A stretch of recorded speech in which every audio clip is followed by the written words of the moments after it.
Escritura Sagrada, Salmo 126.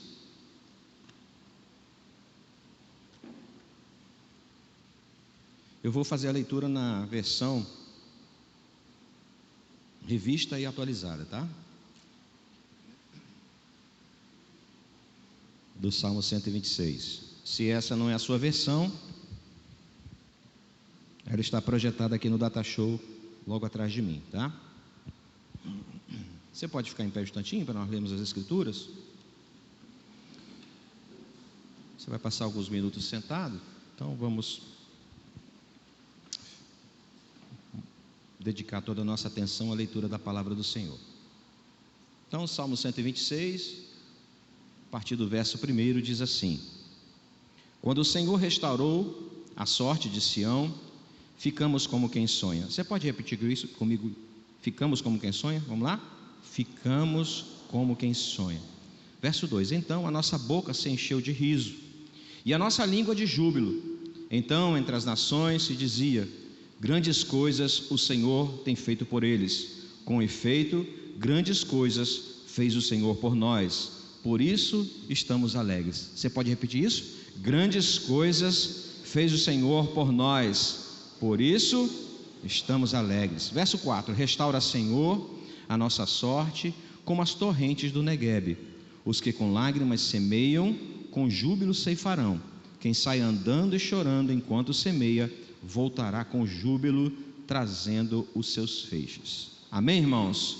Feche os seus olhos, vamos orar? Pai, muito obrigado pela Tua palavra rica e preciosa. E oramos em nome de Jesus para que aquilo que nós lemos, meditamos, estudamos, pesquisamos, se transforme num ensinamento precioso para nós nesse momento. Que o nosso coração seja tomado pelo ensino da Tua palavra e que Teu Santo Espírito seja liberado para que possamos lembrar de tudo aquilo que nos é ensinado. Nós agradecemos ao Senhor pela Tua palavra, por cada pessoa que está aqui nesse lugar, aquele que está vindo pela primeira vez, aquele que é membro desse corpo. Senhor, que Tu possas realmente nos edificar através da Tua palavra. Obrigado, Senhor Deus, usa o Teu Filho e faz, Senhor Deus, conforme o Teu querer. Nós oramos em nome de Jesus, o nosso Salvador, e você diz amém. Podem sentar, irmãos. Sabe, eu quero compartilhar essa noite algo que é um tanto quanto delicado, e não é muito fácil, porque o salmista aqui está falando sobre restauração. Várias vezes ele repete isso, a questão da restauração, e a conotação da escrita do Salmo 126 fala exatamente sobre isso. É importante a gente lembrar que alguns dos salmos, eles são realmente o começo e o fim de um pensamento, de uma inspiração divina.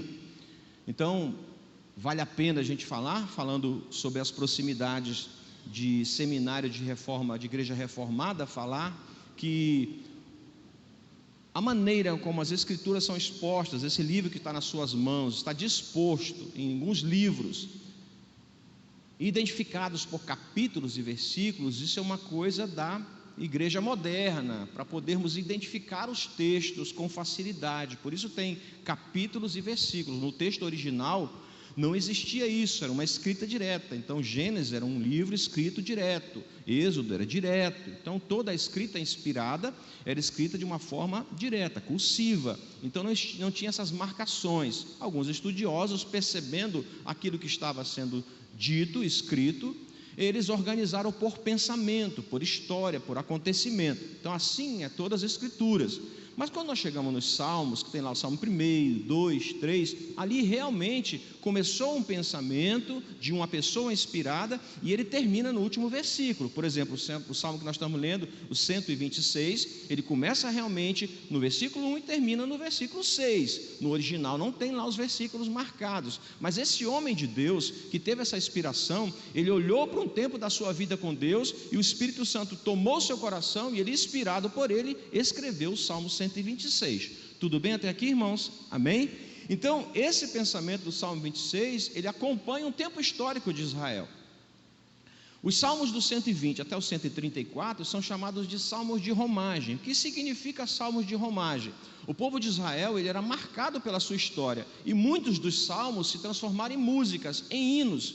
e se transformavam em hinos tão constantes na vida deles, que eles viajando, eles cantavam esses hinos, na sua casa eles cantavam esses hinos, eles tornaram essas músicas, essas letras em músicas que eles pudessem ensinar às crianças, fosse parte do seu dia a dia.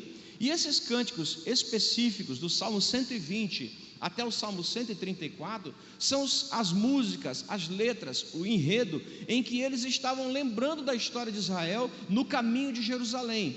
Então agora, no Salmo 126, o salmista está nos dizendo que houve um tempo marcado na história de Israel, onde Israel foi invadido por Nabucodonosor, rei da Babilônia, no ano mais ou menos 600 a.C., e avançando sobre Israel, invadindo Jerusalém, saqueou todas as coisas, levou os utensílios do templo, desonrou aquela geração de hebreus que moravam em Jerusalém, tirando toda a sua riqueza, toda a sua honra, todo o seu caráter, humilhando-os, levando homens importantes para a Babilônia, levaram os pensantes, os religiosos, ou dito aqueles profetas, aqueles versados na palavra, foram levados para a Babilônia, e lá na região de Jerusalém ficou camponeses, pessoas mais simples, mulheres e crianças, para que não pudesse haver uma inserção contra a Babilônia novamente.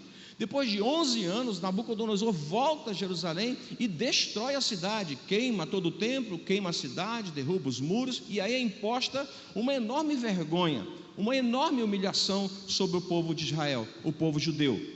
E então isso que acontece na história do povo de Israel é lembrado e é falado, e é enredo, e é tristeza, e é choro para aqueles que estavam lá na Babilônia, como também aqueles que estavam lá e que ficaram naquela região.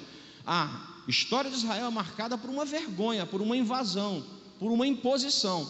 Então esses homens que estão lá na Babilônia, cativos, escravos, trabalhando, e aí a história diz que a Babilônia nesse tempo se transformou numa fortaleza econômico-financeira, e aí as cidades da Babilônia ditas como as cidades mais bem construídas, com uma arquitetura fora de normal. Algumas coisas são reveladas pela arqueologia, em que demonstra que muitas das coisas que foram construídas nesse tempo na Babilônia, palácios, muretas, canaletas, valas, passagens subterrâneas, foram construídas pela escravidão, muitas delas por causa dos judeus, que estavam lá como mão de obra. E o exílio, a escravidão sempre foi uma marca de Israel. Lá no Egito era da mesma forma. O Egito se transformou a maior potência no tempo de José, porque realmente usava da mão de obra escrava de Israel. E agora, depois de alguns anos, quando Israel já é uma nação, já é um povo separado, um povo olhado pelas pessoas como o povo de Deus, agora mais uma vez é imposta a ele uma vergonha, um exílio, uma escravidão. Então aqueles que moravam na Babilônia, eles olhavam para aquilo e lembravam de Jerusalém, lembravam daquilo que acontecia, lembravam dos montes, lembravam da cidade, vinha a eles a memória, e isso era motivo de choro, de tristeza, de abatimento.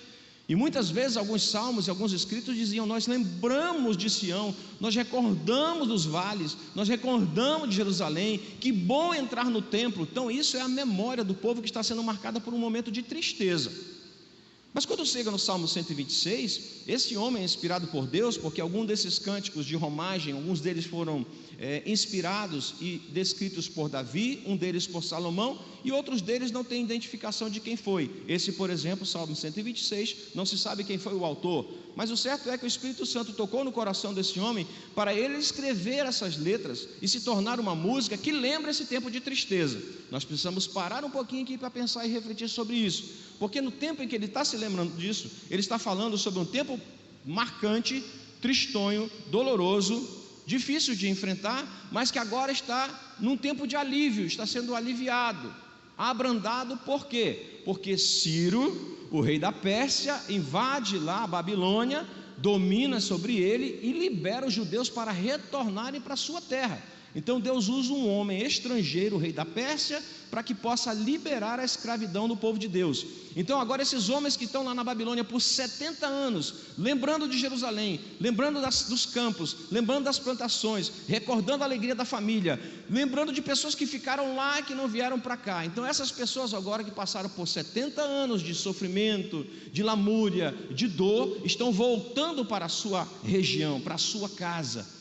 E então no começo do Salmo 126 ele diz: quando o Senhor restaurou a sorte de Sião, nós ficamos como quem sonha. Então significa que essas pessoas, quando foram liberadas, que começaram a tomar o curso da região da Palestina, eles ficaram tão alegres que eles diziam: não acredito. Você já passou por uma situação em que aconteceu algo tão surpreendente, de uma restauração, de uma surpresa tão inesperada, que você diz: eu não acredito que está acontecendo isso? Eu sei que você já passou por isso.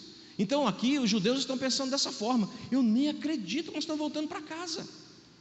Então aqui sim, o primeiro ponto que eu queria que você refletisse comigo é que toda restauração, se ela foi uma marca de tristeza na sua vida, mas ela foi precedida por momentos de alegria, momentos de vigor, momentos de relacionamento, momentos de vitória, e que trouxe para você alegria, aconteceu alguma coisa que te entristeceu, alguma perda aconteceu, alguma desilusão aconteceu, alguma decepção aconteceu, alguma traição aconteceu, isso lhe marcou, te desestruturou, mas você precisa, em nome de Jesus, sonhar por essa restauração. Então o meu casamento aconteceu uma coisa que saiu dos trilhos, bagunçou tudo, não sei como vou restaurar, mas ele um tempo foi separado por Deus para ser seu esposo, a sua esposa, houve um tempo bom. Então eu quero dizer para você que a restauração do povo de Israel é semelhante à sua. Talvez você não consiga mais encaixar, só sejam lágrimas no seu rosto, mas eu quero dizer para você que você deve sonhar pela restauração da sua casa, pela restauração da sua saúde, pela restauração da sua família, pela restauração do seu ministério, pela restauração da sua vida financeira, pela restauração da sua vida profissional. Você tem que sonhar com isso, você tem que pensar nisso. Eu quero, meu filho se perdeu, mas eu tenho que sonhar que ele vai voltar. As coisas, eu fui relapso, eu me perdi na minha vida financeira, cometi algumas coisas erradas, sim, é tristeza, é dor, mas eu preciso sonhar que tudo vai voltar ao normal, que Deus vai me abençoar, que eu vou seguir com o cuidado do Senhor sobre a minha vida, irmão. Você precisa sonhar, diga assim: eu preciso sonhar com a restauração de Deus. Sonhe com a sua saúde. O médico diz que não, você diga: eu sonho, eu acredito que Deus pode restaurar a minha vida, a minha saúde. Sonhe, irmão, imagine isso.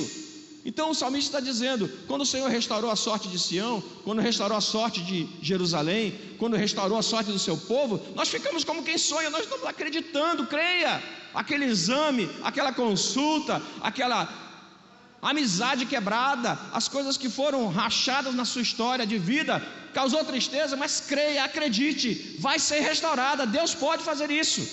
Diga amém. Amém. Sonhe com isso, irmão. Sonhe com isso, minha irmã. Sonhe em nome de Jesus. E ele continua dizendo: então a nossa boca se encheu de riso e a nossa língua de júbilo. Então entre as nações se dizia: grandes coisas fez o Senhor por eles. Com efeito, grandes coisas fez o Senhor por nós, por isso estamos alegres. A segunda coisa que eu preciso dizer a você é que esse caminho em que está havendo uma restauração é um caminho do testemunho, irmão. Então você está alegre, sonhando com coisas que estão acontecendo. Não voltou tudo ao normal, não voltou tudo como era antes, mas você está caminhando, está voltando para aquilo que era antes. Então você precisa alegrar-se, jubilar com cada reconquista, com cada restituição, com cada restauração, com cada reconstrução. Sonhe com isso e se alegre com isso. Não vai vir tudo de uma vez. Você foi perdendo as coisas às vezes aos poucos, ou perdeu tudo de uma vez, mas a restauração de Deus pode ser que venha devagarzinho. E a cada restauração, a cada restituição, você deve se alegrar. Entendeu, irmão? Diga amém. Então começou a constituir uma coisa nova. Não é fácil restaurar, irmãos. Então a cada conquista, a cada sorriso, a cada aproximação, a cada bom dia, boa tarde, boa noite, a cada pequena migalha que vai caindo nas suas mãos, você vai dizendo: está voltando, está voltando. E aí o salmista está dizendo, as pessoas, outros povos vão dizer: olha, grandes coisas o Senhor tem feito por eles. Então as pessoas vão observar que Deus está restaurando alguma coisa na sua vida, que as coisas estão voltando àquilo que era antes e vão superar o que era antes, e você tem que dizer agora amém. Amém. As pessoas vão dizer e vão perguntar para você. Talvez vão lembrar do tempo da sua tristeza, da sua dor, mas vão entender que Deus está trazendo coisas novas para a sua vida e restaurando todas elas. Então o salmista está dizendo: então entre as nações se dizia: grandes coisas fez o Senhor por eles. É os outros olhando para você, mas você mesmo tem que dizer: grandes coisas fez o Senhor por nós, por mim, por isso eu estou alegre. Amém? Terceira coisa que eu preciso falar a você está no versículo 4. Você pode ler comigo? Coloque por favor, Gerlão, o versículo 4 para a gente ler junto. No versículo 4 diz o quê? Vamos lá, 1, 2, 3. Restaura, Senhor, como as torrentes do Negueb. Vamos repetir mais uma vez? Restaura, Senhor, a nossa sorte, como as torrentes do Negueb. Preste bem atenção aqui, olhe para o pastor. As torrentes do Negueb era uma região na Palestina, ao sul do deserto de Berseba, em que aconteciam o curso dos rios. Desciam pelos montes, pelos vales e faziam valetas, cortavam a terra formando alguns sulcos. E em alguns momentos de sequidão, ausência total de chuva, esses rios secavam completamente. Então uma pessoa que nunca tinha andado por aquela região no tempo da sequidão, passava por aqueles lugares e via um curso de um rio, uma profundidade e uma largura onde um dia deveria ter passado água, ou passaria água. Então a pessoa que visitasse essa região, nesse momento de sequidão, diria talvez: aqui não corre água, não é possível, não vai ser restaurada essa região, olha a sequidão dessa área. O salmista está dizendo que haverá uma restauração tão grande como essa restauração das torrentes do Negueb, porque em algum momento no ano caíam chuvas nas alturas das montanhas, e essas chuvas tornavam os rios caudalosos. Aquelas valetas que eram secas eram cheias e transbordavam de água, surpreendentemente. Então a mesma pessoa que passou um dia lá e viu aquela sequidão, por causa das chuvas mandadas por Deus no alto dos montes, enchiam aquelas valetas, e a pessoa se surpreendia, dizendo: aquilo que era morto reviveu, aquele que não existia qualquer perspectiva de água, tem água correndo. Então o salmista está dizendo para mim que eu preciso orar por essa restauração, a ponto de você pensar: está tudo seco, está tudo morto, está tudo perdido, mas eu oro pela restauração das águas caudalosas das torrentes do Negueb, chuvas que descem sobre a sua vida, em que lugar seco serão cheias de água pela restauração do Senhor. Então é necessário você orar, sonhe, testemunhe cada vitória que está acontecendo, cada restauração, cada volta, testemunhe isso para as pessoas, fale e se alegre, mas acima de tudo, ore pela restauração. Isso aqui é a parte da oração, irmão. Ele vira e diz: restaura, Senhor, ele está falando com Deus, restaura, Senhor, a nossa sorte, como as torrentes do Negueb. Ele está dizendo de algo que ele conhecia. Eu já passei alguns tempos lá e era tudo seco, mas eu passei em dias em que caiu uma chuva e os rios estavam cheios de água. Então aquilo que estava seco vai reviver na sua vida, mas você precisa orar. Vamos parar um instantinho para orar? Feche os seus olhos em nome de Jesus. Eu quero que você ore pela sua vida, por áreas na sua vida que precisam de restauração. Era completamente seco e árido, morreu. Mas uma amizade que se perdeu, um relacionamento familiar que se perdeu, uma situação financeira que desencadeou uma bancarrota, uma quebra. Eu quero que você ore. Um ministério que foi perdido, eu me entristeci, me magoei com alguém e secou a minha vida ministerial.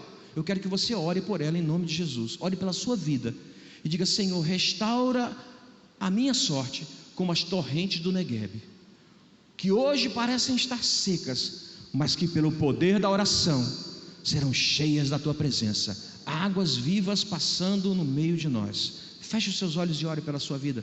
Vou lhe dar chance de alguns minutos.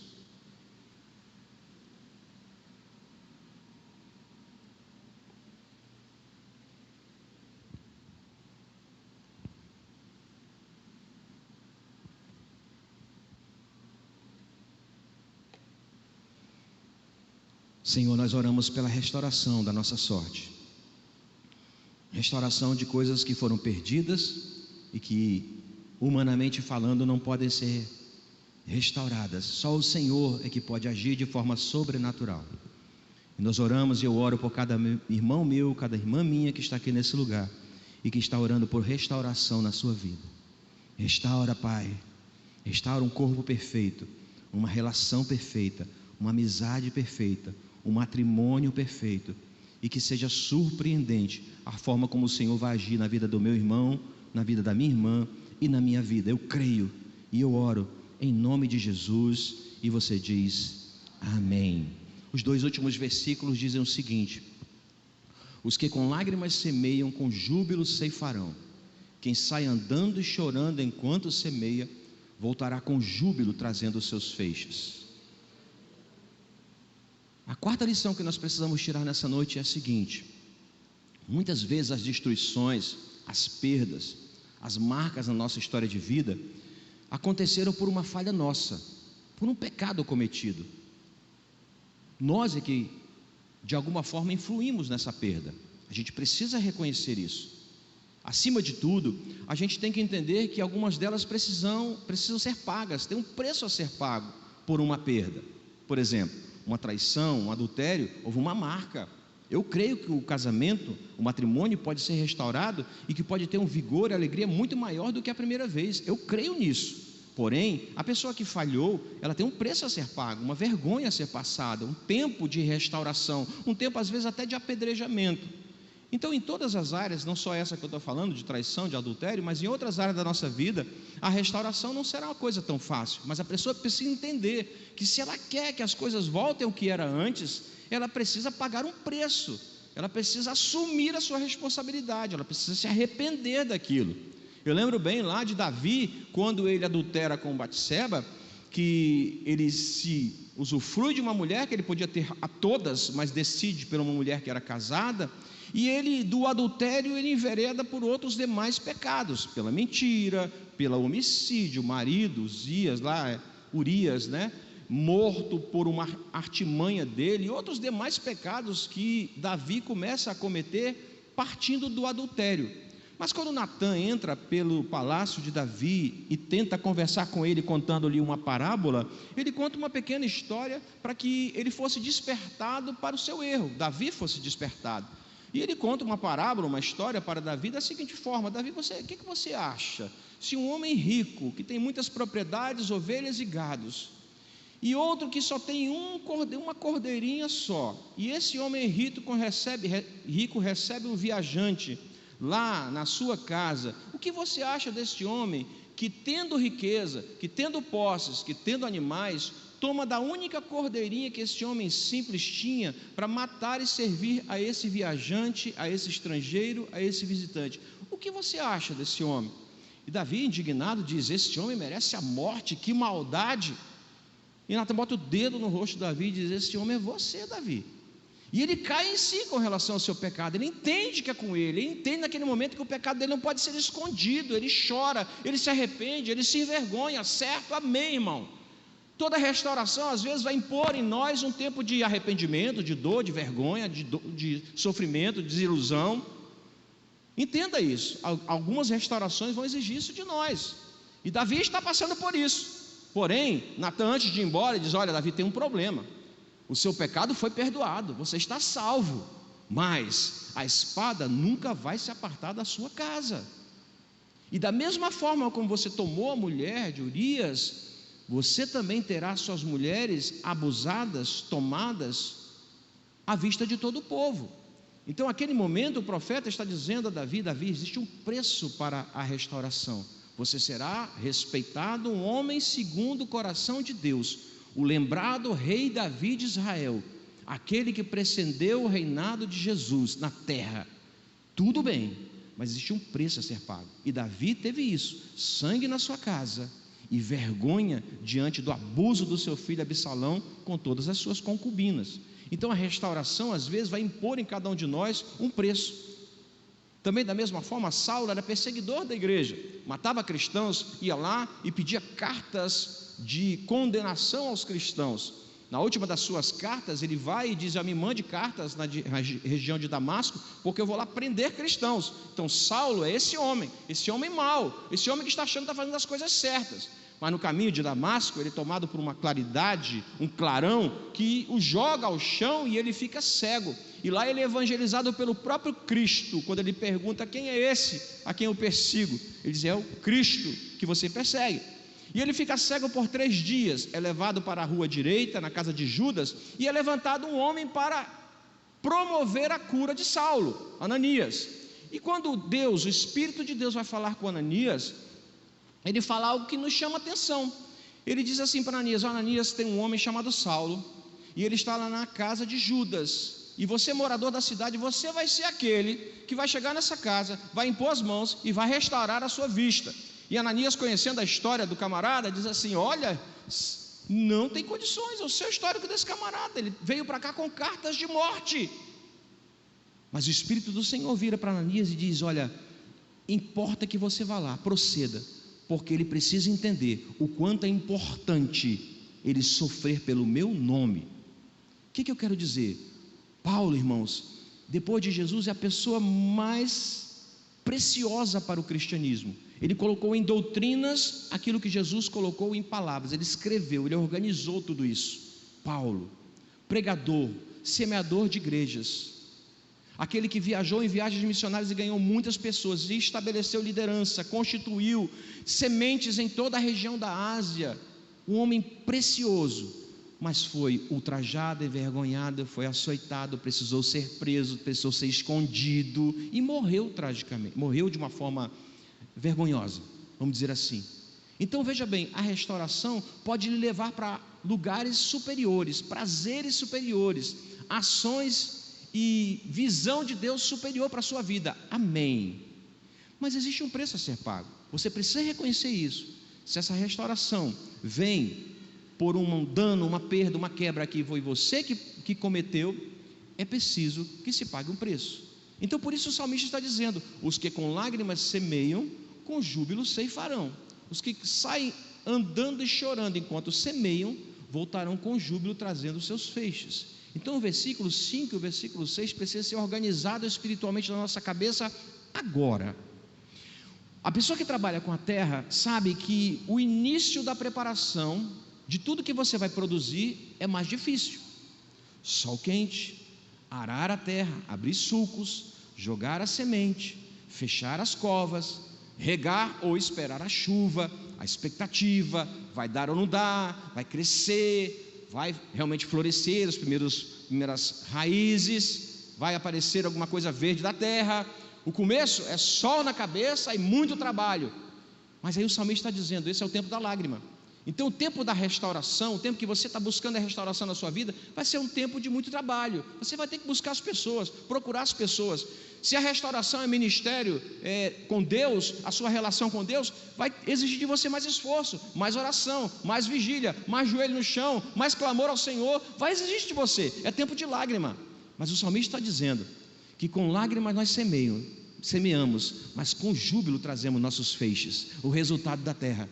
Então eu quero dizer que apesar de nós às vezes queremos fugir dessa restauração, porque vai nos impor um tempo de sofrimento, de vergonha, de restituição com pessoas, de procurar cada uma delas, o salmista está me dizendo que haverá júbilo quando trouxer os feixes, haverá alegria na colheita, porque você vai até aquele lugar sofrendo, chorando, envergonhado, acanhado, mas quando isso acontecer e essa restauração do Senhor vier sobre a sua vida, você vai estar dizendo: a minha amizade com aquela pessoa foi melhor, é melhor agora, o meu casamento é melhor agora, o meu ministério será melhor agora, porque o Senhor está trazendo alegria ao meu coração e eu estou recolhendo os feixes, eu estou guardando a produção. Eu chorei para que isso acontecesse, mas agora é hora de alegrar-me, porque eu sei que o Senhor está dando resultado e está vendo uma restauração na minha vida, e você recolhe com os braços abertos dizendo: esse é o feixe da restauração da minha vida, em nome de Jesus, e você diz amém.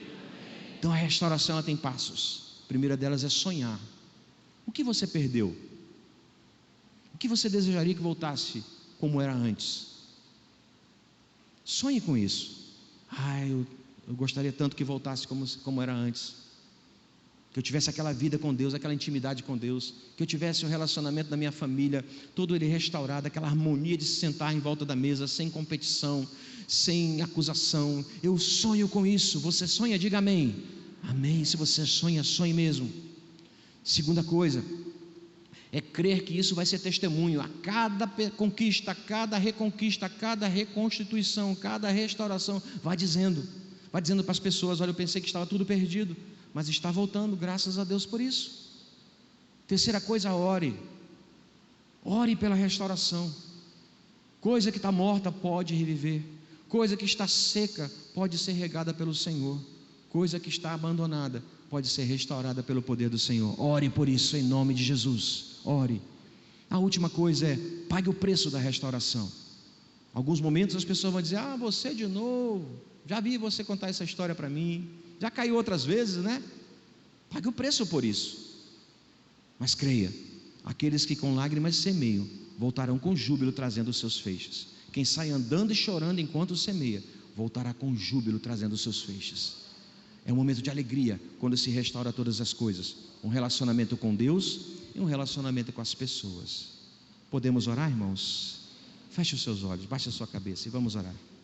Em nome de Jesus.